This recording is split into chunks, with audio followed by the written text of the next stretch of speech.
General, with the permission of the body, that is all right kung hindi makikialam yung presidente.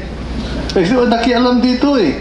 Ikaw ba gagalaw kung walang order sa'yo pag yung presidente mo ay siyang nagko-command? Tanong ko sa inyo lahat, kung kinompartment ng presidente yung project, makikialam ba kayo kung wala siyang order? Answer. All of you. Mr. President, Mr. Chairman, just for the record, there is nothing in the testimony so far that the President made pakialam in the manner that it is being presented. Because from the very start, General Peña said, plano ko ito, ako ang nag-approve, ako ang nag-execute.